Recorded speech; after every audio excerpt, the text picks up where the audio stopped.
Uh, yeah. Hi, అందరికీ నమస్కారం. This is Ailesh Yadav from JMI. Uh, ఈ రోజు మన సిటిజన్ డైలాగ్ లో తీసుకున్న టాపిక్, దానిపైన అంశాలు, ఏం జరుగుతుంది ఏందనేది మనం కులంకుశంగా దీనిపైన డిస్కషన్ చేద్దాము. సో ఇక్కడ మనం మీటింగ్ స్టార్ట్ చేసే ముంగట జాయిన్ అయిన వారందరికీ ప్రత్యేక ధన్యవాదాలు. ఈ రోజు టాపిక్ ఏంటంటే స్థానిక సంస్థల ఎలక్షన్ లో రిజర్వేషన్ల కల్పన. సో రిజర్వేషన్ మన స్థానిక ఎలక్షన్ లో ఇస్తున్నారు. అది రాజకీయ స్వలాభమా లేక ప్రజాస్వామ్య బలోపేతమా? ఇక్కడ మనకు రెండు రకాలమైన ఇక్కడ కనిపిస్తున్నాయండి. సో దానిపైన మీ యొక్క కంప్లీట్ ఆ సబ్జెక్ట్ పైన మీ యొక్క అభిప్రాయాన్ని వ్యక్తం చేయాలి సార్, ప్లీజ్.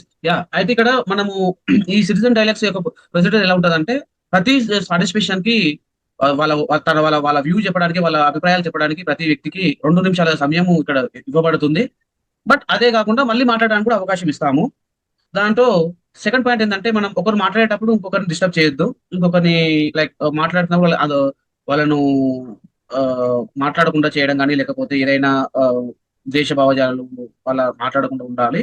ప్లస్ ఇంకోటి ఏంటంటే, ప్రతి ఒకరు మాట్లాడేటప్పుడు ఇంకొకరు వాళ్ళకి గౌరవించి వాళ్ళను రెస్పెక్ట్ చేస్తూ ఆ మీటింగ్ సజావుగా జరిగేలా చూడాలి. ఇంకా రెండోది ఇంకో పాయింట్ ఏంటంటే, మనం ఇక్కడ ఏంటంటే, మనం ఇక్కడ ఈ మీటింగ్ వచ్చిన వాళ్ళందరూ వివిధ ప్రాంతాల నుంచి, వివిధ భావజాల నుంచి వచ్చిన వాళ్ళు ఉంటాం కాబట్టి, ఒకరినొకరు రెస్పెక్ట్ చేస్తూ ఒక్కొక్కరికి అభిప్రాయాలను ఆ వాళ్ళను గౌరవించుకుంటూ ముందుకెళ్లాలనేది ఈ మీటింగ్ యొక్క ప్రొసీజర్. అదే విధంగా మీ యొక్క అభిప్రాయాలను నెమ్మదిగా మీకు ఇచ్చే సమయాన్ని, మీకు ఇచ్చిన అవకాశాన్ని సద్వినియోగం చేసుకొని కంప్లీట్ గా టాపిక్ పైన మీ యొక్క అభిప్రాయాలు వ్యక్తపరచాలనేది ఈ సిటిజన్ డైలాగ్స్ యొక్క మెయిన్ ఉద్దేశం. అంటే మనము ఇప్పుడు ఇక్కడ మన ముందున్న క్వశ్చన్ ఏంటంటే, మరొకసారి మీకు చెప్పడానికి ట్రై చేస్తానండి. స్థానిక సంస్థల ఎన్నికలలో రిజర్వేషన్ల కల్పన. ఇక్కడ వెరీ క్లియర్. మనకి ఇక్కడ ఏంటంటే, లోకల్ బాడీ ఎలక్షన్స్ లో రిజర్వేషన్స్ ఇస్తారు, గవర్నమెంట్స్ ఇస్తున్నారు కూడా. సో అది రాజకీయ స్వలాభమా లేక ప్రజాస్వామ్య బలోపేతమా? ఇక్కడ 2 పార్షియల్ గా ఉన్న 2 క్వశ్చన్స్ అవపడుతున్నాయి మనం అన్నమాట. వాటిపైన మీ అభిప్రాయాన్ని సభ్యులు ఒక్కొక్కరు మీ అభిప్రాయాన్ని తెలియజేయొచ్చు. మీరు అదే విధంగా మీరు ఎవరైతే మేము మాట్లాడాలి అనుకున్న వాళ్ళు మీరు హ్యాండ్ రైజ్ చేయొచ్చు. ఆ విధంగా మేము చెప్తాము. లేదు అంటే మీకు పేరు వైజ్ పిలుస్తాము, మీ పేరు పిలుస్తాము, అక్కడ కూడా మీ అభిప్రాయాలు చెప్పొచ్చు. Let start. లైక్ ఎవరైనా వీటిపైన మీ అభిప్రాయాలు చెప్పాలనుకున్న వాళ్ళు మీరు స్టార్ట్ చేయొచ్చండి. నేను చెప్పొచ్చు శైలేష్ గారు? Yeah sir, Mahesh sir, please go head. Actually ఇది చాలా ఇంపార్టెంట్ టాపిక్ అండి. ఎందుకంటున్నాను అంటే, ఇప్పటిదాకా మనకు ఎన్నో సంవత్సరాలు, 70 సంవత్సరాలు అయింది మనకు ఇండిపెండెన్స్ వచ్చేసి. ఇప్పటిదాకా ఎంతమందికి దొరికింది అంటే చాలా తక్కువ మందికి ఉంది. అపార్ట్ ఫ్రమ్ రిజర్వ్ కేటగిరీస్ లో కాకుండా మిగతా ఏరియాస్ లో ఎవరు పోటీ చేసి గెలిచిండ్రు అంటే very minimal, very very minimal. ఇప్పుడు ట్రైబ్స్ ని కానీ, షెడ్యూల్ క్యాస్ట్లని చూస్తే మాత్రం ఇంకా తక్కువ ఉన్నారు వాళ్ళు. ఇక బీసీ బిడ్డలని చూస్తే కూడా అసలు చాలా తక్కువ మెంబర్సే ఉంటారు. అది ఎవరో వాళ్ళకు ఇంకా పెద్ద బడా రాజకీయవేత్తలకు తొత్తులాగా ఉంటేనే వాళ్ళకి సీట్లు వస్తాయి, లేకుంటే అవి గారే కావు. నువ్వు కేంద్రం అయితే చెప్పులు మోసుకుంటూ పోయిండ్రు. ఇక ఏం చెప్తాం మనం, అంతకంటే ఇంకా ఎవరు నడవని కాదు, కానీ ఆ స్థాయికి ఉన్నదనమాట. సో అంత దిగజారుడు రాజకీయాలు చేస్తే తప్ప ఆ స్పేస్ ఉండదు. అట్లాంటప్పుడు రిజర్వేషన్ కల్పిస్తే ఎంతో కొంత మనస్థైర్యం అనేది ఒకటి డెవలప్ అవుతుంది. అట్ ద సేమ్ టైం వాళ్ళు కాంపిటీషన్ బిల్డ్ అవుతుంది. At the same time next generation కి వీళ్ళు నేర్పించడానికి వీలవుతుంది. ఇవాళ ఎవరైతే పోటీ చేద్దామని అనుకుంటున్నారో, మనం అందరం భూమి మీద ఎవరో 100% కాదు, ఎవరో ఒకరు ఏదో ఒక మిస్టేక్ చేస్తూనే ఉంటాం. కానీ ఏమైతే ఉంటుంది అంటే, మనం చేసిన మిస్టేక్స్ మన పిల్లలకు చేయకుండా ఇంకా దాన్ని రిఫైన్డ్ గా చేయడానికి వీలయ్యే పద్ధతులు మనం చెప్తూ ఉంటాం. సో అదేమైతే ఉంటుంది అంటే, ఇట్స్ కంటేజియస్. బేసికలీ అది ఎంత కంటేజియస్ అవుతూ ఉంటుంది అంటే, విద్య ఎట్లయితే కంటేజియస్, నాలెడ్జ్ కూడా అంతే కంటేజియస్ ఉంటుంది అనమాట. అట్లాంటప్పుడు నేనేమంటాను అంటే, ఇది వాళ్ళ రాజకీయ పార్టీల లాభమే నష్టమే అనే దాన్ని పక్కన పెట్టేస్తే, అది ఇచ్చేస్తే ప్రజలకైతే లాభం. ఎవరైతే నిజంగా దీన్ని యూటిలైజ్ చేసుకుందాము అని అనుకునే ప్రజానికం ఉంటుందో, that is very important for them. కనుక నేను దీన్ని పూర్తిగా ఏకీభవిస్తున్నాను. అది ప్రజలకి ఇది పూర్తిగా అందాలని చెప్పి కోరుకుంటున్నాను. అది ఏ పార్టీ వాళ్ళైనా సరే, ఇంకా యుద్ధంలో దిగేది మీరే ఉంటారు కాబట్టి, అంటే ఆ రిజర్వ్ క్యాండిడేట్సే ఉంటారు కాబట్టి, ఆ కమ్యూనిటీ వాళ్ళే ఉంటారు కాబట్టి, మీరు ఎవరికి అమ్ముడు పోవాల్సిన అవసరం లేదు. అట్లాంటప్పుడు మీరు ఎవరికి తగ్గాల్సిన అవసరం లేదు. పార్టీ టికెట్ ఇచ్చిన తర్వాత మీరు ఖచ్చితంగా మీ కేపబిలిటీస్ ని మీరు పూర్తిగా సద్వినియోగం చేసి చూపించుకోవచ్చు. ఆ తర్వాత కూడా మీ మాట నిలబెట్టడానికి మీరు వీళ్ళంత గట్టిగా ప్రయత్నం చేయొచ్చు. ఇవాళ ఏమైతుంది అంటుంటే, గెలుస్తున్నారు, రిజర్వేషన్ లో గెలుస్తున్నారు, కానీ ఏమవుతుందంటే మళ్ళా తొత్తుల్లాగానే మారిపోతా ఉన్నారు. ఇట్లా కాకుండా ఉండాలి అంటే మీకు ఒకటి మనస్థైర్యం ఏర్పడాలి. నెక్స్ట్ టైం కూడా ఇట్నే ఉంటుంది. ఈ పార్టీ కాకపోతే ఇంకో పార్టీ, నేను మంచి చేస్తే మాత్రం నేను గెలుస్తా అనే కాన్ఫిడెన్స్ కనుక ఉండి మీరు పోటీ చేసినట్టయితే చాలా మంచి లాభాలు జరుగుతాయి. ఇక నాకు 2 minutes టైం ఉంది కాబట్టి నేను ఇంకొక 10 seconds లో ఫినిష్ చేస్తాను. అయితే నేను ఏమంటున్నాను అంటే బేసికల్లీ అది ఎవరి లాభం నష్టం అనేది పక్కన పెట్టేస్తే ప్రజలకు అనేది అంటే ఏ పార్టీ లాభ నష్టాలు గవర్నెన్స్ లాభ నష్టాలను పక్కన పెట్టేస్తే ప్రజలకు మాత్రం ఇది ఖచ్చితంగా ఒక మేల్కొల్పు. They have an opportunity and like people will look forward for this. ఎంతో మంది యువత కూడా పోటీ చేద్దాం అనుకునే వాళ్ళు ఆ ఆపర్చునిటీ లేక ఆగిపోయే వాళ్ళు చాలా మంది ఉన్నారు. ఎంతో మందికి నాలెడ్జ్ ఉంది. వాళ్ళు చూస్తే నాలెడ్జ్ సూపర్ యూట్యూబ్ లాగా పెట్టుకుంటున్నారు, ఎవరిది వాళ్ళు చెప్పాలనుకుంటున్నారు. ఇట్లాగే మంచి చేద్దాం అనుకునే వాళ్ళు కూడా చాలానే ఉన్నారు. సో వాళ్ళకు ఒక స్పేస్ దొరికినట్టు అవుతుంది. So thank you very much Shailesh గారు and JMI for conducting such a nice programme. అండ్ నేను ఇక్కడ ఆపిస్తున్నాను. థ్యాంక్ యూ మహేష్ గారు. మీరు చెప్పిన పాయింట్స్ మనము అబ్జర్వ్ చేసినట్టయితే ఇప్పుడు స్థానిక ఎలక్షన్ రిజర్వేషన్లు ఎంతో ఆవిష్కయం అనేది మీరు చెప్పిన దాంట్లో మాకు అర్థమవుతుంది. దాంట్లో ఏంటంటే ఇప్పుడు మీరు చెప్పిన ప్రకారం సార్, ఇప్పుడు ఈ రిజర్వేషన్లు ఎంతవరకు శక్తివంతంగా చేస్తున్నాయి అంటే ఇప్పుడు సమాజాన్ని కానీ లేకపోతే ఇప్పుడు ఏదైతే ఇప్పుడు ఇచ్చిన రాజకీయ ఈ రిజర్వేషన్లు ఏవతున్నాయో రాజకీయంగా శక్తివంతంగా ఎంతవరకు ఉపయోగపడుతున్నాయి జనాలకి అంటే ఇక్కడ నాకున్న డౌట్ ఏంటంటే సార్, మీరు చెప్పిన ప్రకారము రిజర్వేషన్ ఇస్తున్నారు, నో డౌట్.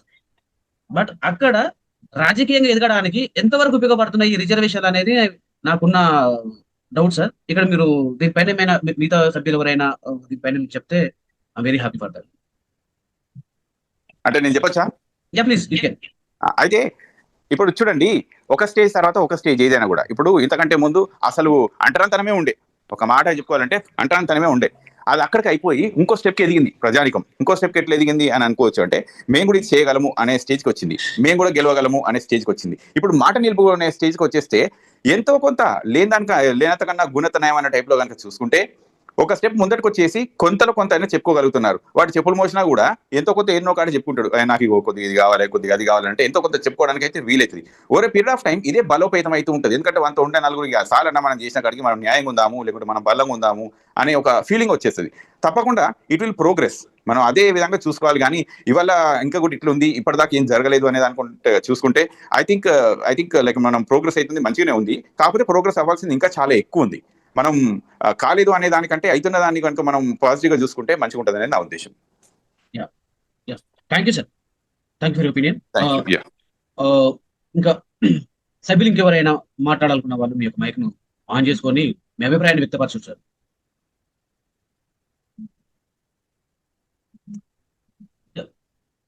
వెంకటేష్ సార్ చెప్పండి సార్. చెప్పండి సార్, ఇప్పుడు దీనిపైన మీ అభిప్రాయం చెప్పండి. స్థానిక సంస్థల ఎలక్షన్లు రిజర్వేషన్ల కల్పన రాజకీయ స్వలాభమా ప్రజాస్వామ్య బలోపేతమా? దీనిపైన నేను లాస్ట్ లో మాట్లాడదాం అనుకుంటున్నాను. Okay fine, okay sir, no problem. Yeah Mallikarjun garu please. Yes, sir.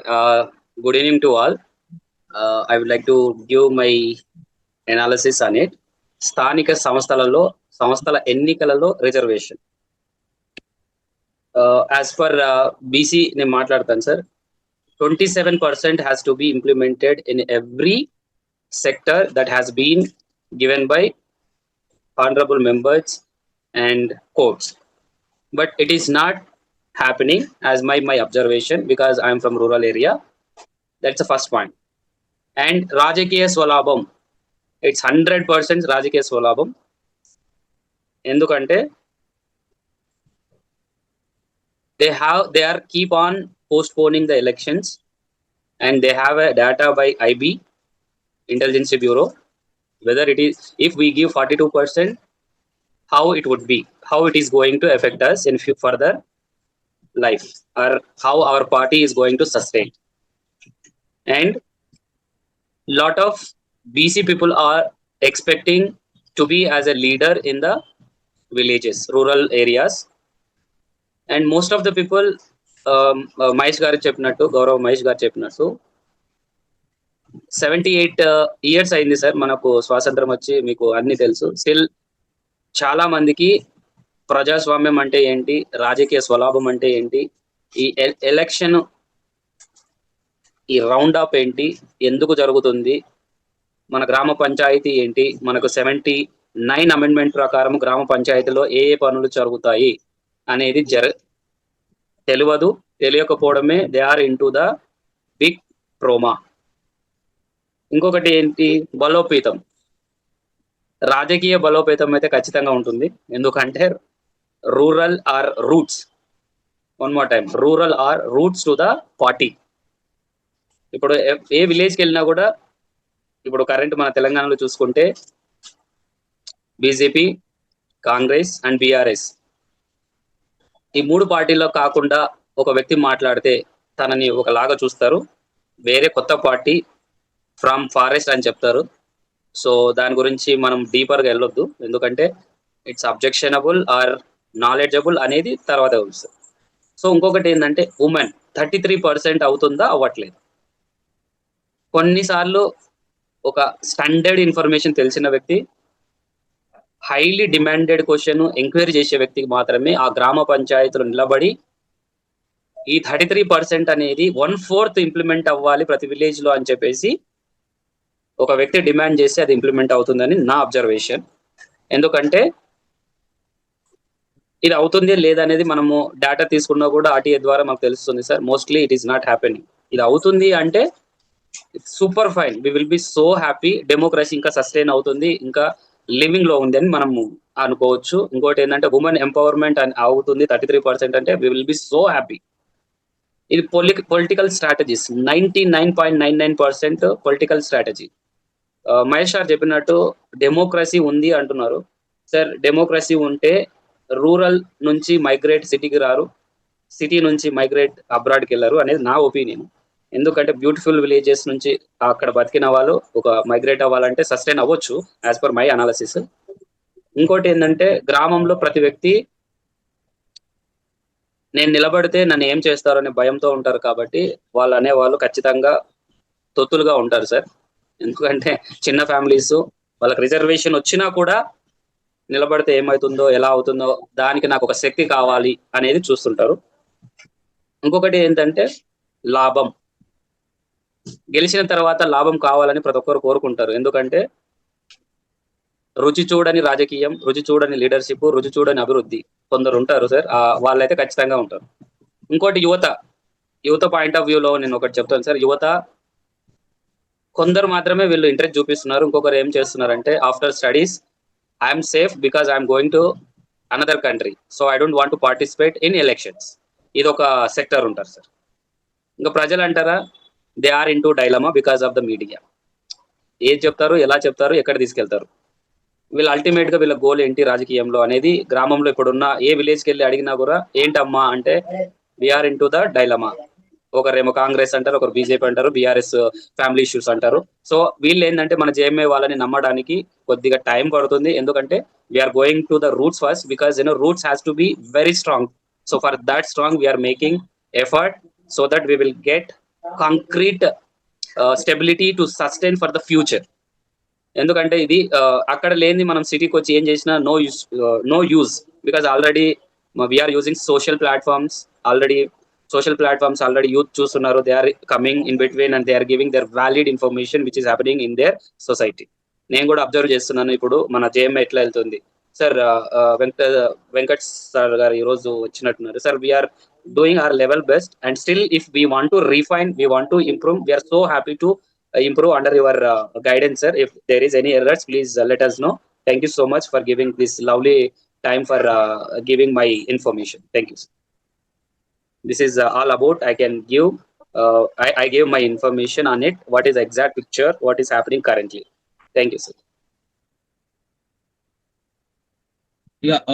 మణిమరణ్ గారు సార్ ఒక్క నిమిషం. మల్లికార్జున గారు మీరు చెప్పినట్టు 100% దాంట్లో మీరు చెప్పినట్లు వాస్తవాలు ఉన్నాయి.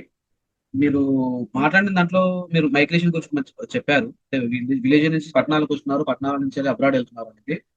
సో అక్కడ నాకు వచ్చిన ఒక చిన్న ఆలోచన ఏంటి అంటే, ఇప్పుడు ఈ మైగ్రేషన్స్ ఎందుకు అవుతున్నాయి అనేది మనకు మేజర్ మనం ఆలోచించాల్సింది. మైగ్రేషన్స్ కాస్త మనం ఆపగలిగితే గ్రామాలు అభివృద్ధిలో కొంత బలోపేతం చేయడానికి ఇది ఒక మంచి మార్గము. సో దీనిపైన మనం మళ్ళీ మాట్లాడదాం sir. Will come back to you. Manimaran గారు ప్లీజ్ చెప్పండి మీ అభిప్రాయం. Sir thank you sir.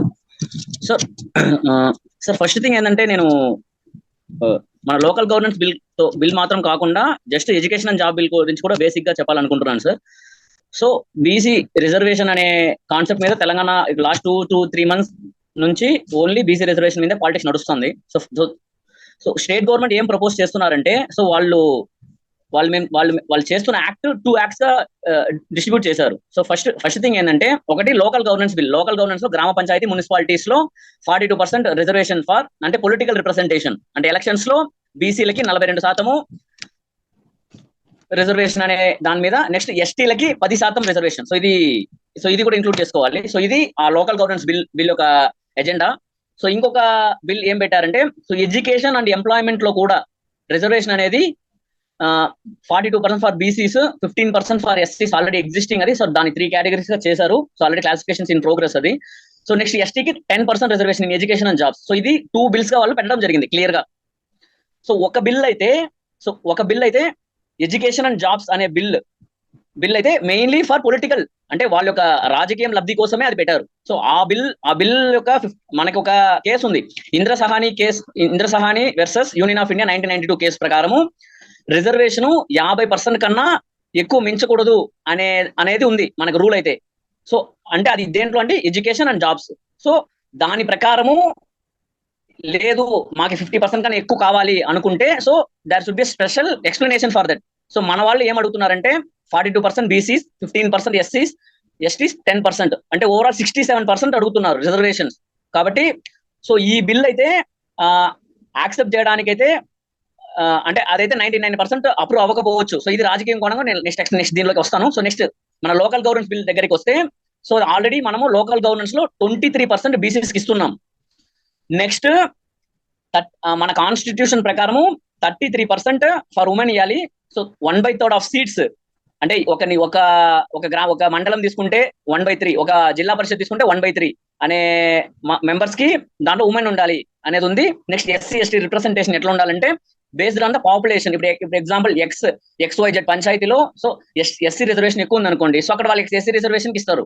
అంటే ఒక మండలం తీసుకుంటే దాంట్లో 70% ఎస్సీ ఉన్నారు అనుకోండి, సో అక్కడ ఎస్సీ రిజర్వేషన్ అనేది ఆల్రెడీ ఎక్కువే ఉంటది. మనకి బేసికే 33% కన్నా ఎక్కువ ఉండాలి, కానీ 30% మించొచ్చు. కాబట్టి బేస్డ్ ఆన్ పాపులేషన్ మనం ఎస్సీ ఎస్టీస్ చేసుకోవచ్చు అనేది మనకు క్లియర్ గా రాజ్యాంగం ప్రకారం ఉంది.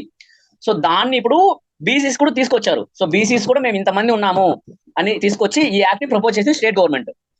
సో మనకి ఈ బీసీ రిజర్వేషన్ ఇంక్రీజ్ చేయడానికి దానికి ఒక ప్రొసీజర్ ఉంది. సో అది ట్రిపుల్ టెస్ట్ ఫార్ములా అనేది దానికి ఉంటుంది. సో ట్రిపుల్ టెస్ట్ ఫార్ములా అనేది ఏంటంటే, ఒక రాష్ట్రం లోకల్ గవర్నెన్స్ లో వాళ్ళ బీసీ రిజర్వేషన్ కానీ రిజర్వేషన్ పెంచాలంటే there should be step by step procedure. అంటే ఒక కమిటీ వేయాలి, ఒక ప్రాసెస్ ప్రకారము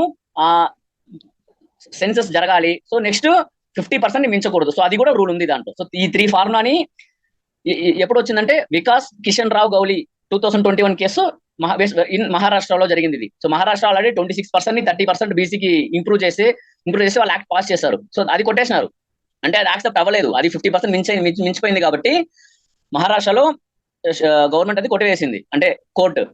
సో దానికి రీజన్ ఏంటంటే, సో ఒక వ్యాలిడ్ ప్రూఫ్ అనేది వాళ్ళు సబ్మిట్ చేయలే. సో వీళ్ళు మన తెలంగాణ గవర్నమెంట్ అక్కడ 3 ఫార్ములా ప్రకారమే ఈ సెన్సస్ కమిటీ వేసినారు, అంటే క్యాష్ సెన్సస్ కమిటీ వేశారు. సెన్సస్ ప్రకారం డేటా మనకి ఏమొచ్చిందంటే బీసీలు 56.33% ఉన్నారు, అంటే ఇది including BC Muslims 56.33. So next SC 17.43, ST 10.45, OC 13.31% ఉన్నారు. ఇది యాజ్ పర్ క్యాష్ సెన్సస్. అంటే ఇప్పుడు తెలంగాణ కండక్ట్ చేసిన క్యాష్ సెన్సస్ ప్రకారము ఇది ప్రతి కమ్యూనిటీ రిజర్వేషన్ సిస్టమ్. సో ఇప్పుడు ఈ డేటాని బేస్ చేసుకొని మేము లోకల్ గవర్నెన్స్ లో మాకు 42% కావాలి అనే దాని మీద యాక్ట్ పాస్ చేశారు. సో ఈ యాక్ట్ అయితే ఇప్పుడు గవర్నర్ దగ్గరికి వెళ్ళింది. సో గవర్నర్ ఈ 2 బిల్స్ వచ్చినాయి కాబట్టి రెండింటిని ప్రెసిడెంట్ దగ్గర రిజర్వ్ చేశారు ఇప్పుడు. సో కానీ ఈ లోకల్ గవర్నెన్స్ అయితే మనకి వ్యాలిడ్ రీజన్ ఉంది, యాజ్ పర్ క్యాష్ మనం పర్ఫెక్ట్ గా చేసాము, అది అప్రూవ్ అయిపోతుంది. సో 42% మనకు వచ్చేస్తుంది. కానీ ఆ 50 ఎడ్యుకేషన్ అండ్ జాబ్స్ లో ఉండేది 42% రిజర్వేషన్ బిల్ ఉంది కదా, సో అదైతే గవర్నర్ దగ్గర ప్రెసిడెంట్ దగ్గర ఉంది. సో అందుకే మన వాళ్ళు అక్కడ ఢిల్లీకి వెళ్ళి ధర్నా చేశారు. So it's purely politics. ఎందుకంటే ఏ స్టేట్ ఇప్పటి వరకు 50% కన్నా ఎక్కువ మించినా కూడా ఎవరు యాక్సెప్ట్ చేయలేదు. ఒకే ఒక స్టేట్ తమిళనాడులో 69% ఉంది, అది 1970s నుంచే ఉంది. అక్కడ ఎంబీసీ వాళ్ళకి 20% ఉంటుంది. అంటే అనేది 1967 డిఎంకే గవర్నమెంట్ దాన్ని ప్రొటెస్ట్ చేసి 70లోనే దాన్ని ఇంప్లిమెంట్ తీసుకురావాలి వచ్చింది. 1994లో దాన్ని షెడ్యూల్ 9లో యాడ్ చేశారు అమెండ్మెంట్ ద్వారా. సో ఇప్పుడు మన ఎడ్యుకేషన్ బిల్లు మనకి ఇంప్లిమెంట్ అవ్వాలంటే ఎడ్యుకేషన్ అండ్ జాబ్స్, ఇప్పుడు లోకల్ గవర్నెన్స్ అనేది కాదు, ఎడ్యుకేషన్ అండ్ జాబ్స్ లో కూడా ఇంప్లిమెంట్ అయితేనే నిజంగా వీళ్ళు బీసీ రిజర్వేషన్ ఇంప్లిమెంట్ చేసినట్టు ఒక తెలంగాణలో. సో అది అవ్వాలంటే మనకి 9th షెడ్యూల్లో ఇంక్లూడ్ చేయాలి, పార్లమెంట్ లో కాన్స్టిట్యూషనల్ అమెండ్మెంట్ తీసుకుని రావాలి. వస్తే తప్ప అది అవ్వదు. సో ఇప్పుడు అందుకు వీళ్ళు ప్రెసిడెంట్ దగ్గర ప్రొటెస్ట్ చేయడం స్టార్ట్ చేశారు. అంటే మొన్న ఎంపీస్ మినిస్టర్స్ అందరూ వెళ్ళారు కదా, అంటే లాస్ట్ మంత్ అనుకుంటా. ఇప్పుడు నా క్లారిఫికేషన్ ఏంటంటే, సో లోకల్ గవర్నెన్స్ గురించి మన సిటిజన్ డైలాగ్ కాబట్టి, సో మెయిన్ గా దీంట్లో బోత్ ఉన్నాయి, రాజకీయ స్వలాభము, ప్రజాస్వామ్య బలోపేతం. సో నా మహేష్ సార్ చెప్పినట్టు, సో ఇది ప్రజాస్వామ్య బలోపేతానికి నేను కూడా సపోర్ట్ చేస్తాను. ఎందుకంటే మన కాన్స్టిట్యూషన్ మనకి పొలిటికల్ రిప్రజెంటేషన్ ఇచ్చింది only for citizens. So other peoples political system లో పార్టిసిపేట్ చేయలేరు. కాబట్టి ప్రతి సిస్టమ్ లో ఓసీలే ఉంటారు. ఎక్కడ గ్రామ పంచాయతీ సర్పంచ్ కానీ అంటే ఆల్రెడీ వాళ్ళ దగ్గరే ఉంటాయి. సో అది బీసీకి ఒక 42% మెంబర్స్ సర్పంచ్లుగా కానీ, ఎంపీటీసీలుగా కానీ, జడ్పీటీసీలుగా కానీ, జడ్పీ చైర్మన్లుగా కానీ అయితే కొంచెం లోకల్ గవర్నమెంట్ స్ట్రెంత్ అవుతుంది అనే పాయింట్ నేను యాక్సెప్ట్ చేస్తాను. కానీ ప్రస్తుతం ఉండే రాజకీయం ఎట్లా ఉందంటే, సో ఎవరి దగ్గర డబ్బులు ఉంటే, ఇతను ఊర్లో ఒక 2000 మంది ఉంటే 2000 మందికి 2000 ఇస్తాడా, ఇతను ఇంత ఖర్చు పెట్టుకోగలడా, ఒక 40 లక్షలు ఖర్చు పెట్టుకోగలడా అంతే. అతను రిజర్వేషన్ ఎవరికి ఉన్నా, ఇప్పుడు ఇందాక సార్ ఒకటి చెప్పారు, ప్రాక్టికల్ గా ఇంప్లిమెంట్ అవుతుందా లేదా అనే దాని మీద మీకు ఫస్ట్ మనం వర్కౌట్ చేయాలి సార్ అని మల్లికార్జున సార్ ఎవరు చెప్పారు ఇప్పుడు. సో దానికి నేను ఎగ్జాంపుల్ చెప్తాను. ఎగ్జాంపుల్ నేను ఆల్రెడీ వర్క్ చేసిన గ్రామ పంచాయతీలో ఎస్సీ రిజర్వ్డ్, కానీ అక్కడ బీసీ అంటే ఒకతనే ఓవరాల్ గ్రామ పంచాయతీ కంట్రోల్ చేస్తా ఉంటాడు, జస్ట్ వైస్ సర్పంచ్ అతను. సో అతను ఏం చెప్తాడంటే, ఎలక్షన్ ఖర్చు పెట్టింది నేను కదా, రిజర్వేషన్ వాళ్ళకి వస్తే నేను ఎక్కడ సైన్ పెట్టమంటే వాళ్ళు పెడతారు. కాబట్టి ఇక్కడ వాళ్ళకి కాన్స్టిట్యూషన్ ఇచ్చిన కాన్స్టిట్యూయాలిటీ రైట్స్ ని లాక్కొని ఇతను వాడుతున్నాడు. ఎందుకంటే అతను ఏం చెప్తున్నాడు, నేను ఎలక్షన్ ఖర్చు పెట్టినాం కాబట్టి అంత కంట్రోల్ నాలో ఉండాలి, నా దగ్గర ఉంటది. సో కాబట్టి మన కిందకి కాన్స్టిట్యూషన్ కల్పించినా కూడా మన ప్రాక్టికల్ గా మన చేతికి రావాలంటే మనం పోరాడాలి. ఆ సిచ్యువేషన్ లో ఇప్పుడు మనం ఉన్నాం. సో కాబట్టి దీంట్లో నేనేమంటున్నానంటే, ఆ బీసీస్ అనే వాళ్ళు కూడా యునైటీగా ఉండి ఎక్కడ మన చేయి జారకుండా వాళ్ళే పొలిటికల్ రిప్రజెంటేటివ్ గా యాక్టివ్ పార్టిసిపెంట్ గా ఉండాలి. సో ఒకటి చెప్తారు మన ఎంప్లాయీస్ కి చాలా మందికి తెలుసు, షాడో సర్పంచ్ అనే వర్డ్. అంటే గెలిచినోడు ఒకడు ఆఫీస్కి వచ్చి బిల్స్ పెట్టుకునేవాడు, అవి వేరేవాడు. సో కాబట్టి ఆ షాడో సిస్టమ్ అనేది అబాలిష్ అవ్వాలి. సో దానికి దానికి కలెక్టివ్ కష్టపడి, సో ఎవరు నిలబెట్టే వాళ్ళు he should be the capable person, ఏదో ఒక పర్సన్ XYZ పెట్టకుండా, సో దాని మీద వర్కౌట్ చేయగలిగితే గ్రామ పంచాయతీ డెవలప్ అవుతుంది, బీసీ రిప్రజెంటేషన్ ఇంక్రీస్ అవుతుంది, అంటే బాగా వస్తుంది.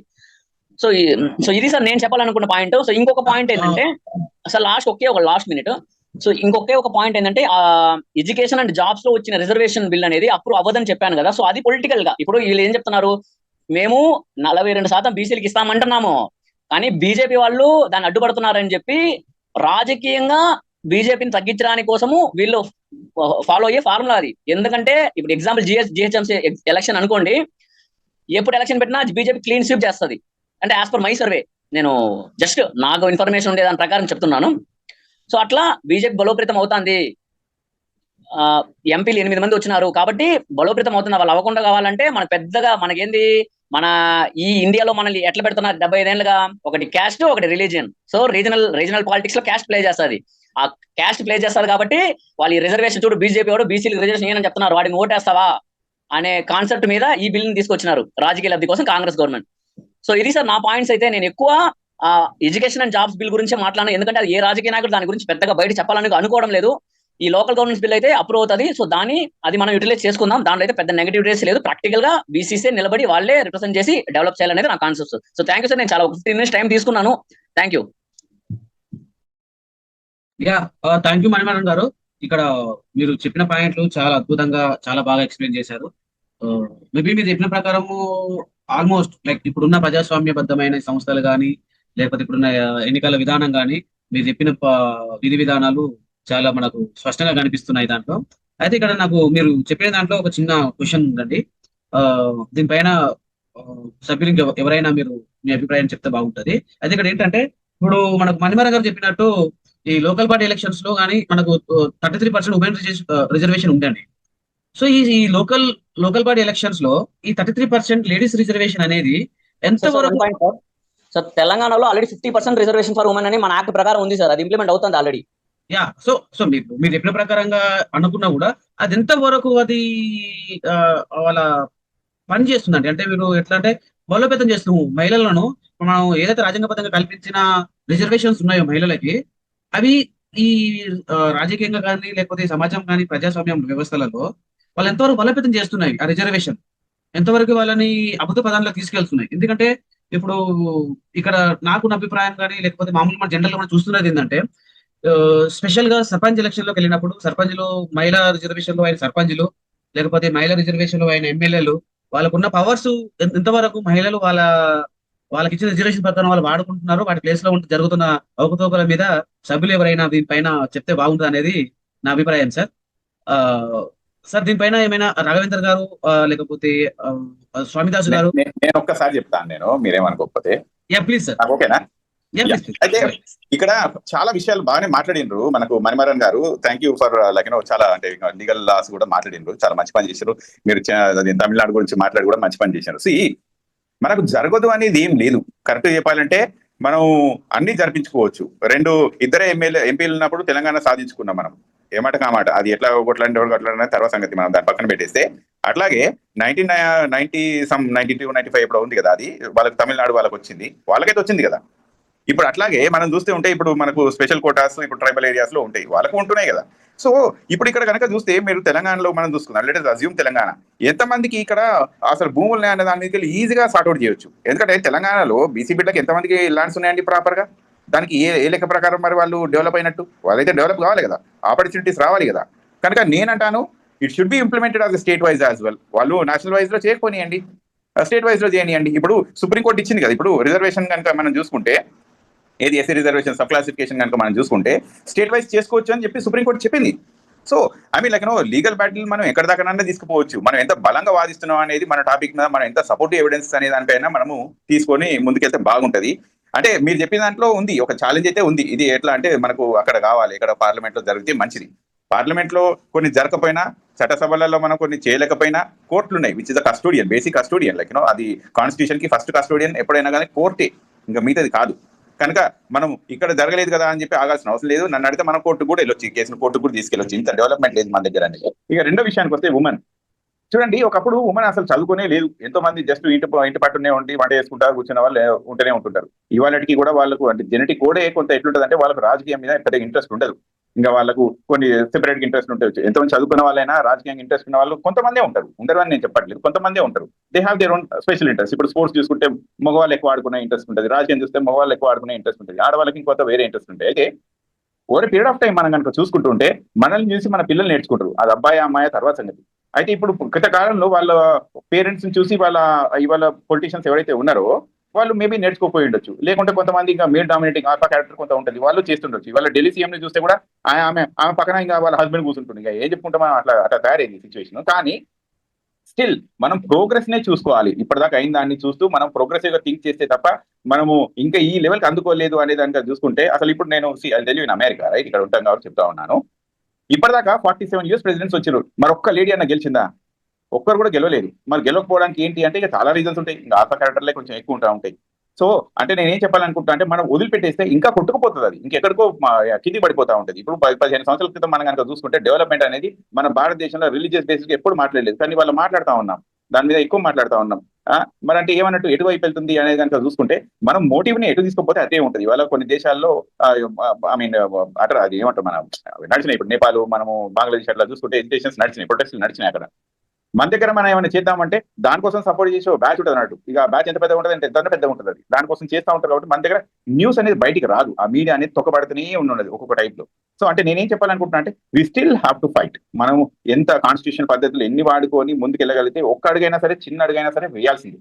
This is where I stop. Thank you very much Harish గారు, and I hope I don't take too long.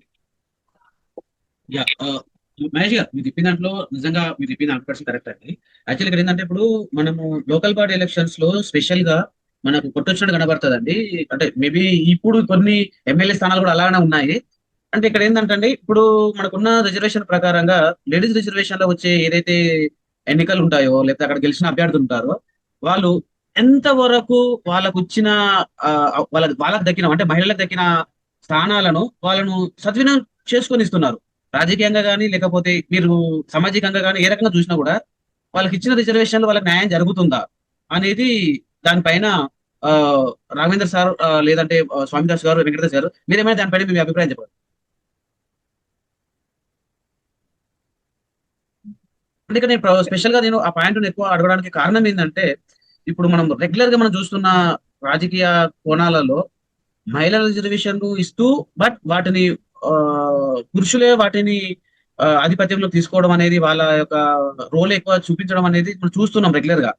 Even local స్థాయి అంటే ఏమో అనుకోవచ్చు, కానీ ఈవెన్ ఎమ్మెల్యే స్థాయిలో కూడా అది మనం ఎక్కువ కనబడుతుంది. మనకు పైకి మాత్రమే ఒక మహిళా పేరు కానీ వాళ్ళ పేరు కనపడడం, దానిపైన తన వెనుక ఉన్న రాజకీయంగా కానీ అక్కడ ఉన్న జరిగిన ప్రోటోకాల్ ప్రకారంగా చాలా వరకు మనం చూస్తున్నాం ఈ న్యూస్ నుంచి కానీ లేకపోతే ప్రత్యక్షంగా కానీ పరోక్షంగా మనకు తెలుస్తుంది. సో వీళ్ళకి ఇచ్చిన రిజర్వేషన్ ఎంతవరకు సార్థకత జరుగుతుంది అనేది నా అభిప్రాయం.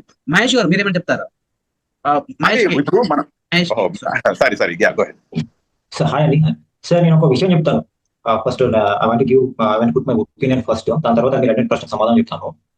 సార్ నేను ఇక్కడ చారిత్రకంగా చూసుకుంటే 3 పర్స్పెక్టివ్లు ముందు పెడతాను సార్. ఒకటి గాంధీ గారి పర్స్పెక్టివ్, గ్రామ స్వరాజ్యం, స్వతంత్రంగా రాగానే గ్రామాలే పట్టుకోమలు, భారతదేశం మాత్రం గ్రామాల్లో ఉంటుంది, ఈ గ్రామాన్ని బలోపేతం చేద్దామని చెప్పేసి గాంధీ గారు అన్నారు. రెండవ విషయం అంబేద్కర్ గారి ఆలోచన ఏంటంటే, గ్రామాలకి ఒకవేళ మనం అధికారాలు ఇస్తే గ్రామాల్లో ఎవరున్నారు, అప్పటి వరకు గ్రామాలు ఏ పరిస్థితులు ఉన్నాయి, గ్రామాల్లో ప్రజాస్వామ్యం ఉందా స్వతంత్రం నాటికి, అక్కడ ఉన్నటువంటి కులవాదం ఏ రకంగా ఉంది, అప్పర్ క్యాస్ట్ లోవర్ క్యాస్ట్ అని చెప్పేసి మనకు డివిజన్స్ ఏర్పడ్డాయి. మరి మూడో విషయం నెహ్రూ గారి పర్స్పెక్టివ్, అంటే గాంధీ గారి ఆలోచన, నెహ్రూ గారి ఆలోచన, అలాగే అంబేద్కర్ ఆలోచన మనం తెలుసుకోవాలి ప్లీజ్. నెహ్రూ గారు ఏమంటారు, అంబేద్కర్ గారితో ఏకీభవిస్తారు. మనం ఒకవేళ గ్రామాలకి అధికారాలు ఇస్తే మళ్ళీ సేమ్ అందరినీ కలుపుకొని కాకుండా ఒక వర్గానికి మాత్రమే మనము బలపరిచినట్టు ఉంటుంది, ఎక్కడి భారతం అక్కడే ఉండిపోతుంది అని చెప్పేసి శాస్త్రీయ విజ్ఞానాన్ని ముందు అందించి ఈ కులవాదాన్ని రూపుమాడినప్పుడే అందరికీ అవకాశాలు వచ్చి వాళ్ళు ప్రజాస్వామ్యంలో భాగమవుతారని చెప్పేసి మనకి జస్ట్ డిపిఎస్పీలో మాత్రమే పెట్టడం జరిగింది. అది గాంధీ ప్రిన్సిపల్స్ లో. ఇక తర్వాత చూసుకుంటే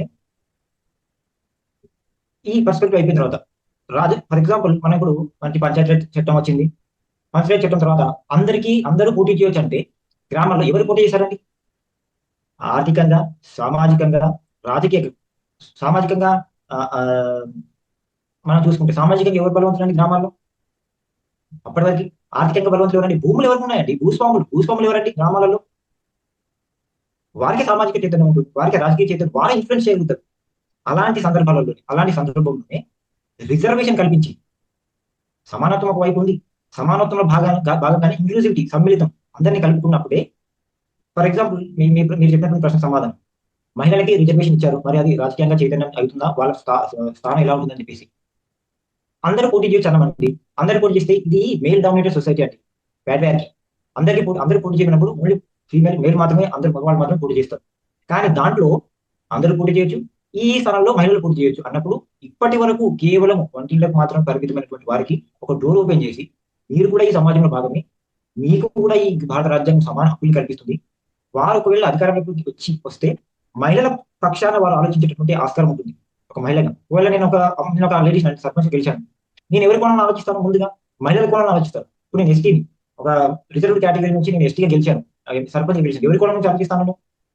నా సామాజిక వర్గం. ఇక్కడ ఒక విషయం చెప్తానండి, గాంధీ గారు ఒక విషయం చెప్తారు, మీరు చేసేటటువంటి ఏదైనా ఒక పని ఉపయోగపడుతుందా లేదా అని తెలుసుకోవాలంటే ఒకసారి కళ్ళు మూసుకొని ఈ దేశంలో ఎవరైతే సామాజికంగా, ఆర్థికంగా, రాజకీయంగా బలహీనలుగా ఉన్నారో వాళ్ళకి ఉపయోగపడుతుందంటే నా పని చేయమంటారండి. సో ఆ పని ఎవరు చేయాలి? ఆ పని ఆ వర్గాలకు చెందిన వారే చేయాలి. ఎవరో వచ్చి ఏదో చేస్తారని చెప్పేసి కూర్చున్నారు కదా, ఆ వర్గాల వారికి సమాన అవకాశాలు ఇస్తేనే వారే ముందుకు వచ్చి, ఓ నాకు అవకాశం ఉంది, నేను వచ్చి నా సమాజం కోసం ఈ పని చేయాలి. ఇప్పటి వరకు ఈ సామాజికంగా ఎందుకు ఈ వర్డ్స్ స్ట్రెస్ చేస్తున్నానంటే, ఈ కాన్సెప్ట్ తీసుకొచ్చింది వాళ్ళ కోసం. జనరల్ కేటగిరీ వచ్చిందండి, జనరల్ కేటగిరీ ఎవరు పోటీ చేస్తారు? జనరల్ మనకి ఎస్టీలు కావచ్చు ఉమెన్ కానీ పోటీ చేసేటట్టు లేదు. ఎందుకంటే సామాజిక ఆర్థికంగా వెనుకబడినటువంటి వారు రాజకీయంగా ఇన్ఫ్లుయెన్స్ చేయగలరు, మనకి డబ్బుల్ని ఖర్చు పెట్టేసి అది ఉండడం కాదు, కానీ మినిమం అమౌంట్ అయినా సరే అప్పటి వరకు నామినేషన్ వేయడానికి కానీ ఇంకొంచెం ఖర్చుగా చేయడానికి లేదు. ఇంకా సామాజికంగా చూసుకుంటే ఇన్ఫ్లుయెన్స్, కులవాదం, ఇక్కడ సామాజికంగా ముఖ్యంగా కులవాదమే రాజకీయానికి ముడిపడి ఉంది, కులవాదమే ఆర్థికానికి ముడిపడి ఉంది, కులవాదమే సామాజికానికి ముడిపడి ఉంది. కాబట్టి ముందు మనం రాజకీయ స్వలాభం ఉంటుందండి ఎవరికైనా సరే. రాజకీయ స్వలాభాన్ని కూడా మనం ఏం చేయాలంటే, ఫస్ట్ ఒక క్యాండిడేట్ గెలిచాడు రిజర్వ్ కేటగిరీ నుంచి, పలానా వారికి మద్దతు, ఊర్లో ఉన్నటువంటి అప్పర్ క్యాస్ట్ వారే పలానా ఉన్నటువంటి కేటగిరీ వారిని అక్కడ ఉన్నటువంటి క్యాండిడేట్ నిలబెట్టి గెలిపించారు. గెలిపించిన తర్వాత అక్కడ ఉన్నటువంటి ఎవరైతే గెలిపిస్తారో సభ్యులు, ఓటర్లు ఎవరైతే ఉంటారో వాళ్ళని పట్టుకొని, ఆ వ్యక్తిని పట్టుకొని, నువ్వు గెలిచింది పలానా కేటగిరీ పలానా రిజర్వ్ సీట్ నుండి, నువ్వు మా మీరు నువ్వు ముందు ఆలోచించాలని చెప్పేసి ఓటర్ చైతన్యం, అది ఓటర్ చేతిలో ఉంటుంది. వాళ్ళు గెలిపించారు కాబట్టి గెలిచిన సర్పంచ్ ఎవరయ్యారు, వారే నిర్ణయాధికారం. ఇప్పటిదాకా మరిమరణ్ గారు చెప్పారు, అక్కడ నేను ఉప సర్పంచ్ డబ్బులు పెట్టాడు కాబట్టి సర్పంచ్ అతను రిజర్వ్ వచ్చింది కాబట్టి ఆయన సర్పంచ్. అలా ఉండదండి, డబ్బులు ఎవరు పెట్టినా ఎవరు పెట్టకపోయినా సర్పంచ్ ఎవరు? భారత రాజ్యాంగము, పంచాయతీరాజ్ చట్టము ఎవరికి అధికారం ఇచ్చింది? ఉప సర్పంచ్ ఏం అధికారం ఉందండి? ఏం అధికారం లేదు. 5 సంవత్సరాలు ఒక రిజర్వ్ క్యాండిడేట్ గెలిచినప్పుడు 5 సంవత్సరాలు ఆయన ఆ సామాజిక వర్గంలో ఉన్నటువంటి ప్రజల పక్షాన ఆలోచించడం కోసమే ఆ రిజర్వేషన్ కల్పించారు. ప్రజాస్వామ్య బలోపేతం ఖచ్చితంగా 100% ప్రజాస్వామ్య బలోపేతం అండి ఇది. అవకాశాలు లేకపోతే ప్రజలు బయటికి రారు. ఓహో మాది ఇంతే అనుకుంటారు, కానీ భారత రాజ్యం మన కాదు, అందరికీ అవకాశాలు ఇచ్చింది. ఆ అవకాశాలను వినియోగించుకోవడం కోసమే రిజర్వేషన్ కల్పించింది. రిజర్వేషన్ అనేది లేకపోతే మళ్ళీ సేమ్ అప్పుడు మనల్ని ఎలాగైతే బ్రిటిషర్లు పరిపాలించారో ఇప్పుడు సామాజికంగా ఆర్థికంగా రాజకీయంగా బలంగా ఉన్న వాళ్ళు మనకు పరిపాలిస్తారు. చట్టాలు కూడా వాళ్ళకి అనుకూలంగానే చేసుకుంటారు. కాబట్టి ఇక్కడ ఉన్నటువంటి సభ్యులకు నేను చెప్తుంది ఏంటంటే రాజకీయ స్వలాభం ఉండొచ్చు, 1%, 2% ఉంటుంది, అది ఎన్నికలకు మాత్రమే. బట్ ఒక్కసారి క్యాండిడేట్ గెలిచిన తర్వాత ప్రజాస్వామ్య బలోపేతమే ఆయన ఆలోచించేది. ఆయన చరిత్రంగా నేను ఎలా ఉన్నాను, ఫర్ ఎగ్జాంపుల్ నేను ఎస్టీని, నా తండ్రిని ఎలా డెవలప్ చేసుకోవాలి, నేను ఎస్సీని, నేను నా కాళ్ళకి రోడ్ వేసుకోవాలి, నేను మహిళని, మన మహిళల చైతన్యం నేను ఎలా చేయాలి, ఒక సర్పంచ్ చేసినటువంటి వాళ్ళ పర్స్పెక్టివ్ ఆలోచిస్తుంది. ఆ దృక్కోణంలో ఆలోచించి మరి గ్రామ సభలు పెట్టి వాళ్ళకి సంబంధించిన తీర్మానాలు చేస్తారు. ఎన్ని రోజులు మనకి కులవాదం ఉంటుంది, ఇప్పటికీ కులవాదం ఉంది, లేదని కాదు. బట్ అవకాశం ఇస్తేనే ఆ కులవాదం యొక్క గోడల్ని కూర్చగలము. ఇన్ని రోజులు నేను ఎస్సీ అంటున్నాను, నేను ఎస్సీని, నాకు ఇన్ని రోజులు ఊర్లోకి రానిరారు. బట్ ఈ భారత ప్రజాస్వామ్యం నాకు రిజర్వేషన్ ఇచ్చి గ్రామ సభలో ప్రెసిడెంట్ గా కూర్చొని నా సంతకం లేకుండా గ్రామ తీర్మానం పాస్ అవ్వకుండా ఒక అధికారాన్ని ఇచ్చింది. సో అలా అయితే నాకు కాన్ఫిడెన్స్ బిల్ అయితే నేను కూడా ఈ దేశంలో భాగమైనటువంటి ఒక మంచి ఆలోచన వస్తుంది. సో ఇది నా opinion. Thank you. Yeah Mahesh K గారు, లైక్ మీరు నిజంగా మీరు చెప్పిన దాంట్లో చాలా వాస్తవాలు, న్యాయబద్ధమైన అంశాలు ఉన్నాయి. సో ఇక్కడ మళ్ళీ మీ దగ్గరికి వస్తానండి. యా కన్నవరపు వర్షంలు గారు, సార్ మీరు ఈ రోజు జరుగుతున్న సిటిజన్ డైలాగ్ టాపిక్ పైన మీ అభిప్రాయం చెప్పండి సార్. స్థానిక సంస్థల ఎన్నికలలో రిజర్వేషన్ల కల్పన రాజకీయ స్వలాభమా, ప్రజాస్వామ్య బలోపేతమా? వర్షం గారు. సార్ ఈరోజు సిటిజన్ డైలాగ్లో వచ్చేసిన పెద్దలందరికీ కూడా నమస్కారాలు తెలియజేస్తున్నా. రాజకీయ స్వలాభమా, రిజర్వేషన్లు మరియు ప్రజలకు సంబంధించిన బలోపేతమా అన్నప్పుడు ఈడ నేను ఒక మాటనైతే చెప్పదలుచుకున్నా. రిజర్వేషన్లు అన్నీ కల్పించిండ్రు. మహిళా రిజర్వేషన్లు వాస్తవానికి రిజర్వేషన్ నుంచి వచ్చే అటువంటి ఎవరైతే అంటే ఆ రిజర్వ్ క్యాండిడేట్స్ ఎవరైతే ఉన్నారో, మహిళలు కావచ్చు, జెంట్స్ కావచ్చు, మామూలుగా చెప్పితే వినే అటువంటి వారినే ఎంపిక చేస్తున్నారు. ఆడ స్వచ్ఛందంగా ఎంపిక కాబడతలేరు. రిజర్వ్ క్యాండిడేట్లు రిజర్వేషన్ల కాడ వచ్చినప్పుడు ఆ ఊరికి సంబంధించినటువంటి ఓ భూస్వామి, ఓ పెట్టుబడిదారి సంబంధించినటువంటి పలుకుబడి కలిగినటువంటి వ్యక్తుల చేతుల్లోనే ఆ గ్రామం ఉంటుంది. ఆ గ్రామంలో ఉన్నటువంటి ఆ భూస్వామి, ఆ పెట్టుబడిదారి, ఆ రాజకీయ నాయకుడు చెప్పిన విధంగానే వారినే నిలబెడతాండ్రు, ఎంపిక చేస్తాండ్రు. అట్లాగే స్త్రీల పరిస్థితి కూడా అదే విధంగా ఉన్నది. అంటే స్త్రీకి స్వేచ్ఛ లేదు, భర్త బానిసగానే చూస్తాడు. ఇక్కడ సొసైటీలో జెంట్స్ను ఆ రిజర్వేషన్ కేటగిరీలో వచ్చినటువంటి వారిని కూడా వాళ్ళ బానిసలుగానే ఇంకా చూస్తూ ఉన్నారు.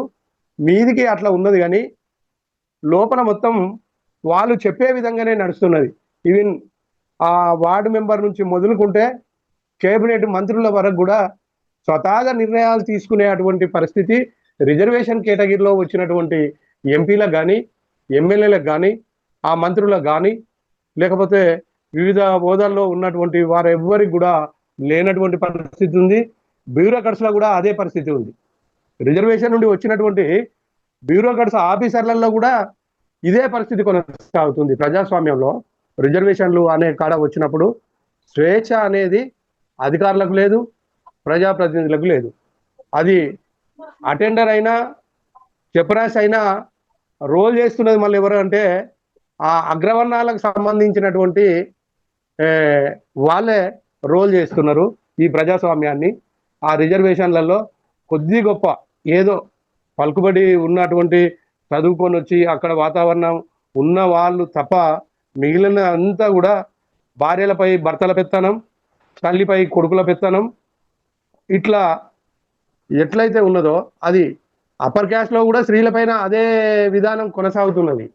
మహిళలకు జెంట్స్ రిజర్వేషన్ మీద వచ్చినటువంటి వాళ్ళు కూడా ఇదే విధానం కొనసాగుతున్నది. కాబట్టి దీని అంతటికి కూడా మహేష్ అన్నట్టుగా నేను ఒక మాటను ఏకీభవిస్తున్నా. కులం, ఈ కులం అనేది పోతే తప్ప ఈ సమానత్వం అనేది రాదు.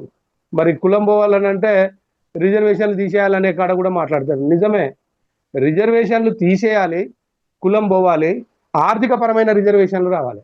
కులపరమైన మతపరమైన రిజర్వేషన్లు లేకుండా ఆర్థికపరమైన రిజర్వేషన్లు వచ్చినప్పుడు ప్రజాస్వామ్యం బలోపేతం అవుతుంది, ప్రజాస్వామ్యం బాగుపడుతుంది, స్త్రీలకు స్వేచ్ఛ దొరుకుతుంది.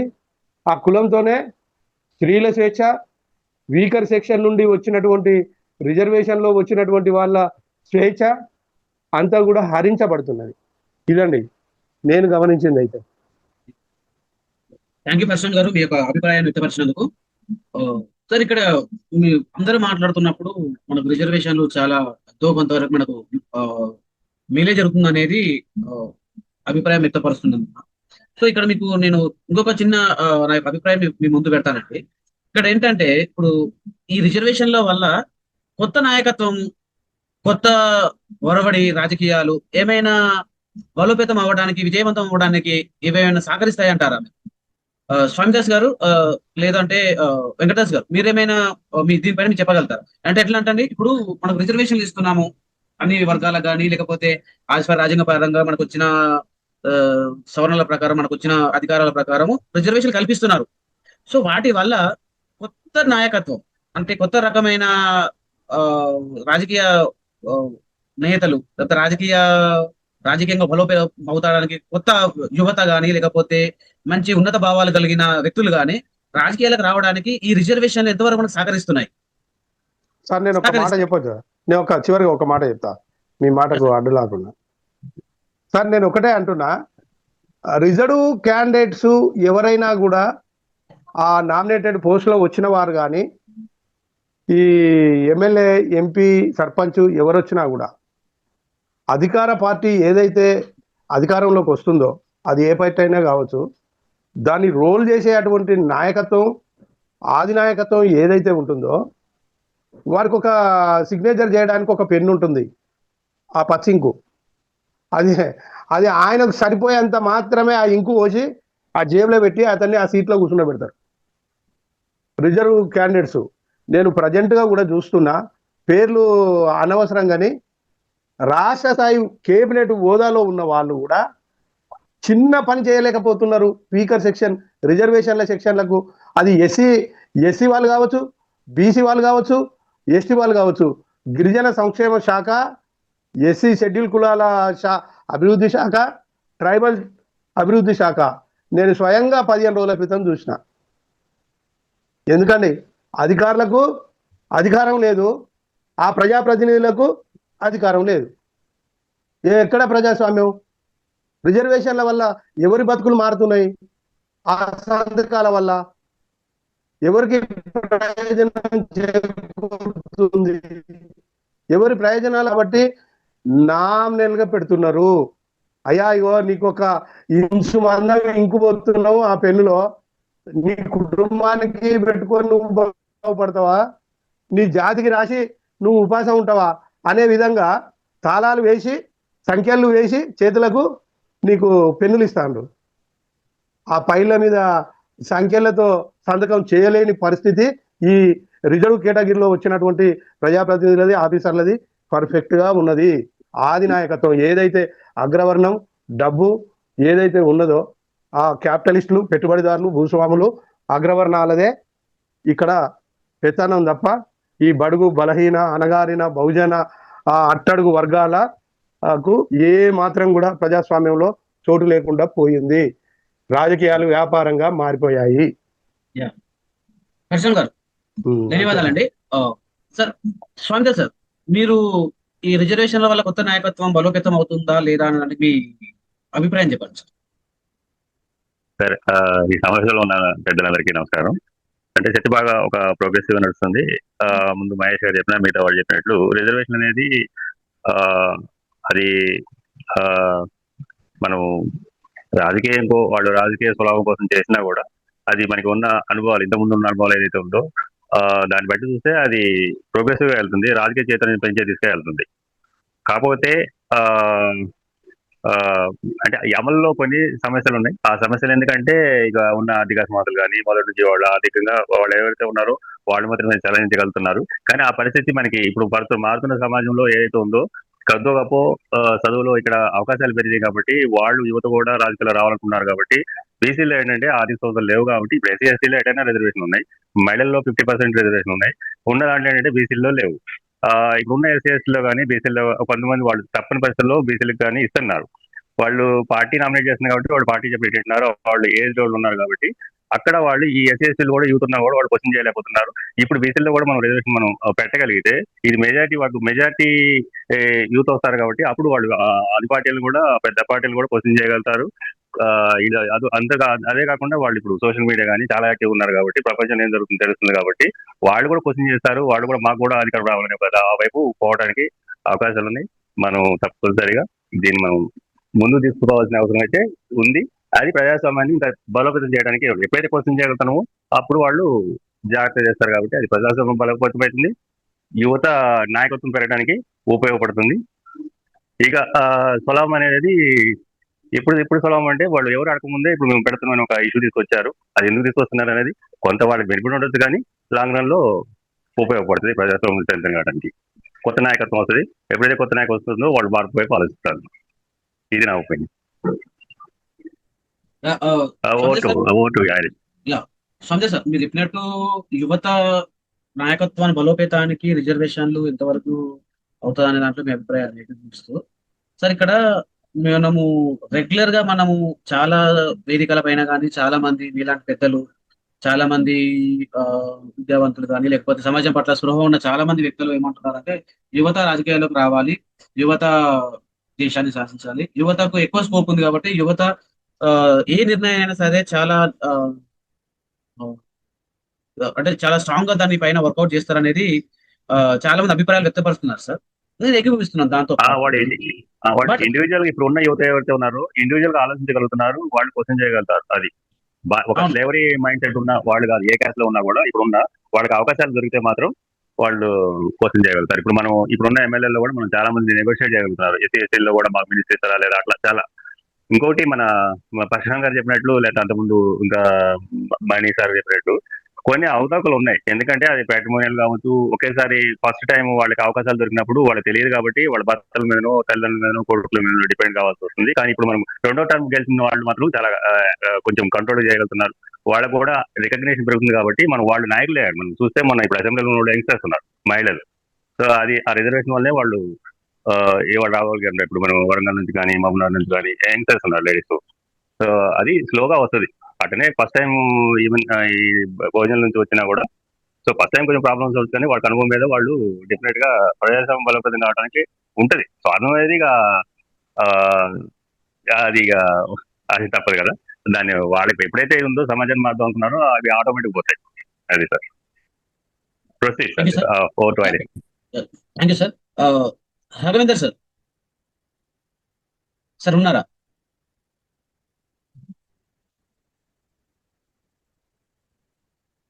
Hello, yeah sir, Raghavender sir ఇది internet issue ఉన్నట్టుందండి.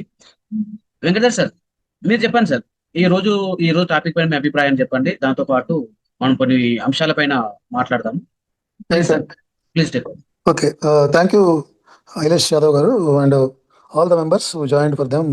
I convey my greetings and good evening to all of you. ఈ జేఎంఐ తరఫున ఈ కార్యక్రమాలు చేసి మన సభ్యులను అవగాహన కల్పించే కార్యక్రమం చేస్తున్నందుకు చాలా మంచి ప్రోగ్రాంగా నేను ఫీల్ అవుతున్నాను.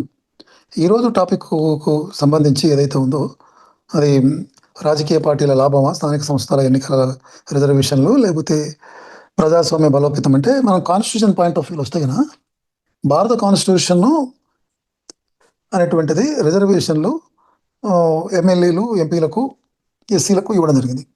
ఆ తర్వాత ఎమ్మెల్యేలకు, ఎంపీలకు, బీసీలకు రిజర్వేషన్ లేదు. బీసీలకు కూడా రిజర్వేషన్ రావాలనేటువంటిది ఒక డిమాండ్ వస్తుంది. సో ఇప్పుడు మనము ఈ రిజర్వేషన్ అంశం దానికి వచ్చినప్పుడు బీసీలను అంటే ఒకవేళ రిజర్వేషన్లు లేకపోతే అయినా చూడండి, ఎస్సీలకు రిజర్వేషన్ ఉంది కాబట్టి వాటి రిప్రజెంటేషన్ ఉంది కాబట్టి కాన్స్టిట్యూషన్ బలోపేతం అవుతుంది.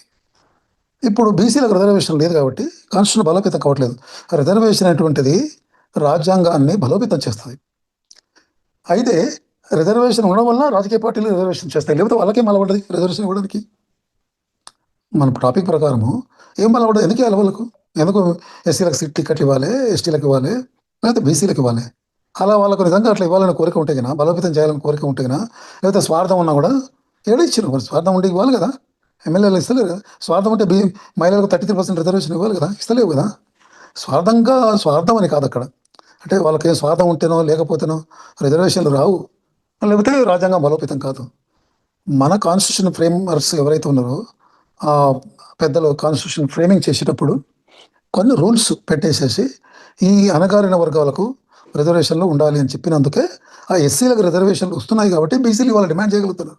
అసలు ఎస్సీలకి రిజర్వేషన్ లేదనుకో బీసీలు అడిగేవాళ్ళు గారు. ఎందుకంటే వీళ్ళని చూసిన తర్వాత ఎస్సీలు డెవలప్ అవుతున్నారు కదా, మరి మాకు కూడా మేము ఎందుకు డెవలప్ అవుతలేము, కారణం ఏంటి అనేటువంటిది కంపారిజన్లో వాళ్ళు అడగలుగుతున్నారు బీసీలు. ఒకవేళ ఇప్పుడు భారతదేశంలో కుల వ్యవస్థ కొన్ని వేల సంవత్సరాలుగా ఉంది. వేల సంవత్సరాలుగా ఉన్న కుల వ్యవస్థను మరి వీళ్ళు ఏమైనా క్వశ్చన్ చేశారా? బీసీలు చేయలేదు. ఎందుకు చేయలేదు అంటే అంటే మాకంటే ఒక దరిద్ర పరిస్థితిలో ఉన్న ఎస్సీలు ఉన్నారు కదా, ఇక పోన్లే ఏదో మేము బాగానే ఉన్నటువంటిది. రిజర్వేషన్ లేకపోతే ఇవాళ బీసీల రిజర్వేషన్ గురించి అడిగే వాళ్ళు కారు. మేజర్గా అడిగినా కూడా ప్రభుత్వం చేసేవాళ్ళు. భారత రాజ్యాంగము, అంబేద్కర్ రాసిన రాజ్యాంగము ఒక రకంగా సమాజాన్ని మార్చడానికి ఉపయోగపడుతుంది. అది ఆ విధంగా మనం రాజ్యాంగం చూడాలి. అయితే ఈ రాజ్యాంగం బలోపేతంగా రిజర్వేషన్ చూస్తాం మనం. అది రాజకీయ పార్టీలకు లాభమా నష్టమా లాభమా దానికంటే రాజ్యాంగ బలోపేతంగా రిజర్వేషన్లు చూడాలి. ఇంకో మిత్రుడు ఎవరో అన్నారు ఈ కుల రిజర్వేషన్లు తీసి ఎకనామికల్ రిజర్వేషన్స్ పెట్టాలని. ఎకనామికల్ రిజర్వేషన్స్ పెడితే కినా ఇప్పుడు ఓసీలో కూడా బీదలు ఉంటారు కదా. మరి మా ఊర్లో చాలామంది ఉన్న ఓసీలు ప్రతి ఊర్లో బీదలు ఉంటారు బాబు, తిండి కడవని బీదలు ఉంటారు. మరి ఇంకా వాళ్ళే చేస్తారు బీదలు ఉన్న అంటే ఉన్న దగ్గర పడు. ఎందుకంటే భారతదేశంలో ఏదేమైనా కూడా కులం ఈజ్ దిగ్గర్ దెన్ అంటే cost is thicker then blood. ఇప్పుడు అనివార్యంగా రిజర్వేషన్ పెట్టేస్తే కన్నా రెడ్లో బ్రాహ్మణ్స్ వెలుమలో వాళ్ళ దగ్గర వాళ్ళు చేస్తారు. రిజర్వేషన్ దగ్గర లేని బాబనాయనకో లేని కొంటాయనకో లేని రెడ్డికో ఇస్తారు. మరి అట్లా పెట్టుకుందాం మనం. That's not the right. Economical criteria is not the criteria for the reservations. Social untouchability, social discrimination is the and criteria for the reservation. అది మనకు సభ్యులకు అందరికీ గమనంలో ఉంచుకోవాల్సినటువంటి అంశము. ఇక మనకు అది ఇప్పుడు మనం ఈ టాపిక్లోకి వచ్చినప్పుడు అసలు ఈ రిజర్వేషన్ ఫలాలను భారత ప్రజలకు ఎట్లా అందించాలి, దానికి ఏం చేయాలి, ఇక్కడ క్వశ్చన్ పెట్టుకోవాలి. యాక్చువల్గా టాపిక్ ఎలా పెట్టుకోవాల్సిందంటే రిజర్వేషన్ ఫలాలను మనము అంటే ఈ స్థానిక సంస్థల రిజర్వేషన్స్ ఎలా బలోపేతం చేయాలి, దాంట్లో జేఎంఐ పాత్ర ఏంటి అని పెట్టుకుంటే బాగుండేదేమో అనిపిస్తుంది నాకు. సో జేఎంఐ పాత్ర ఏం చేయాలంటే రిజర్వేషన్ల కోసము 42% బీసీలకు రిజర్వేషన్స్ ఇవ్వాలి అనే దానికోసం జేఎంఐ ఒక ఉద్యమాన్ని నిర్మాణం చేయాలి.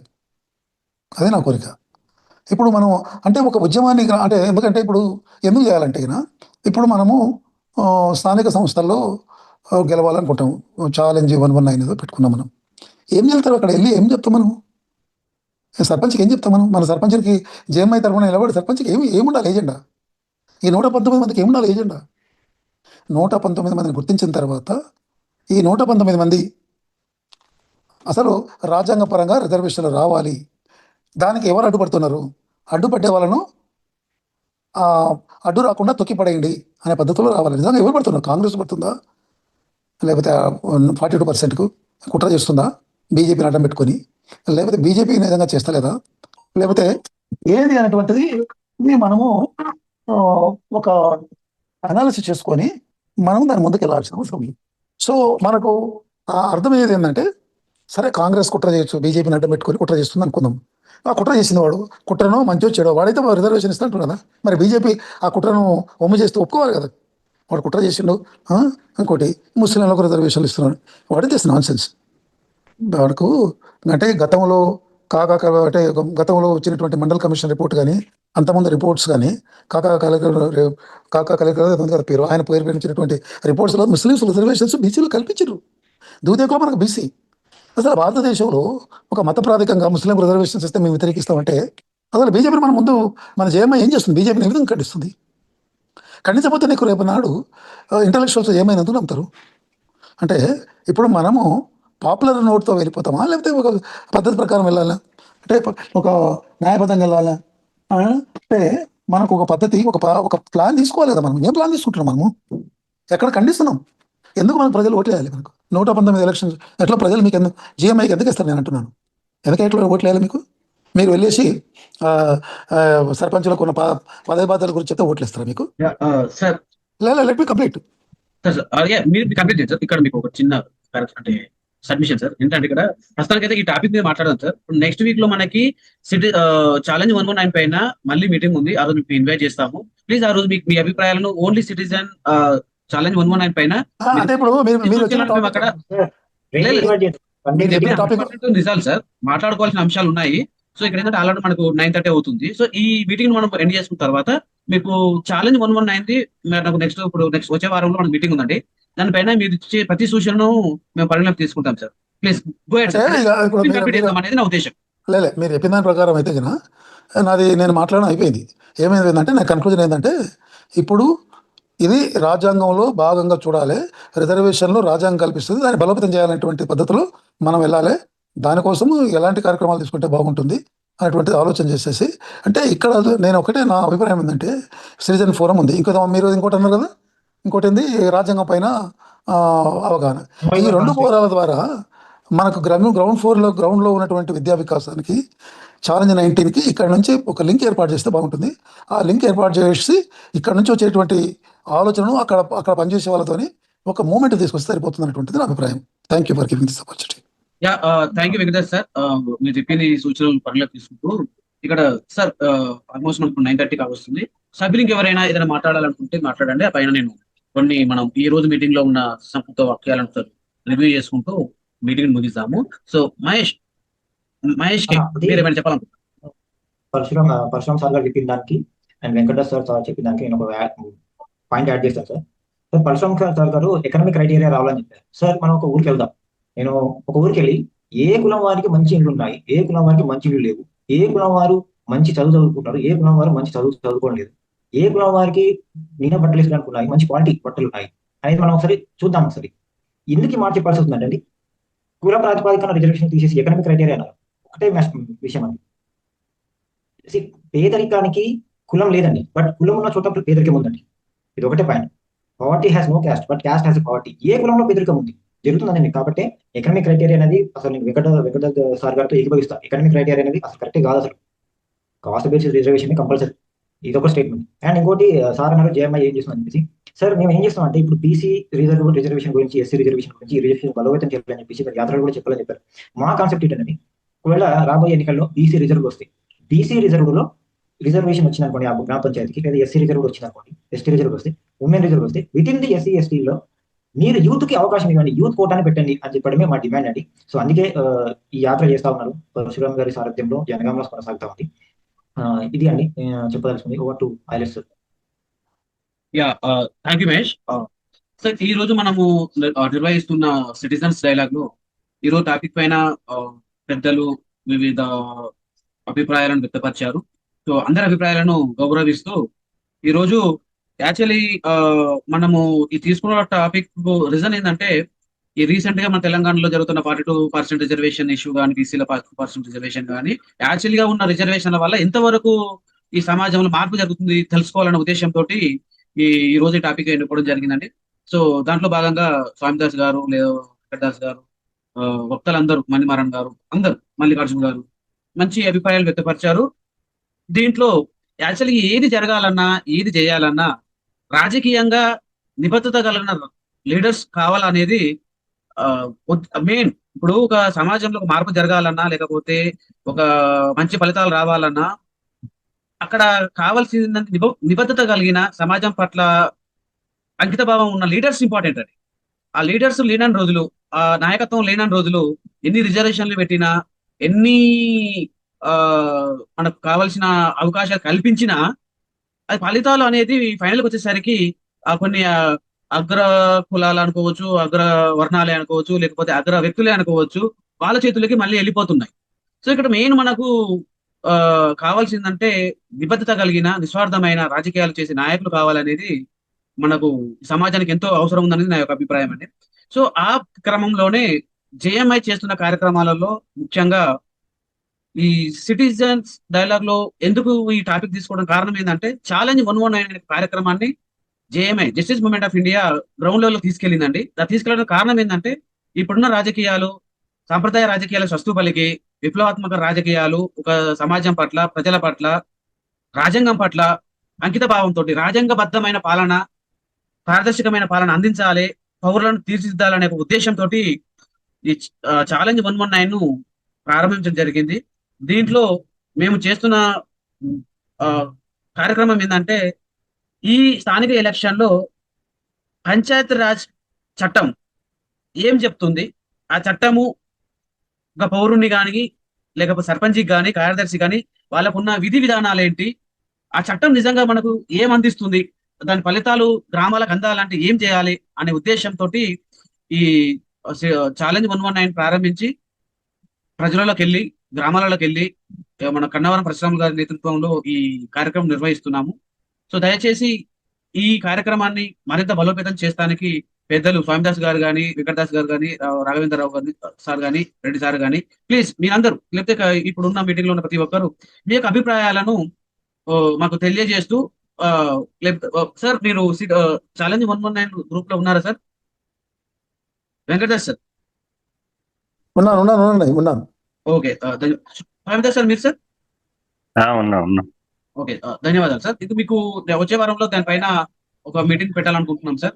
ఈ సండే కమిటీ మీటింగ్ ఉంటుందండి. ఆ మీటింగ్ లో మేము దీనిపైన చర్చించి వచ్చే వారంలో మేము మీటింగ్ పెడతాము. ప్లీజ్ మీరు ఆ రోజు మీరు ఏదైతే చెప్పాలనుకున్న అంశాలు ఉన్నాయో, స్పెషల్ గా ఛాలెంజ్ 119 కి మీరు మీరు మీరు వచ్చి మీ యొక్క అభిప్రాయాలు వ్యక్తపరచాలని కోరుకుంటున్నాను సార్.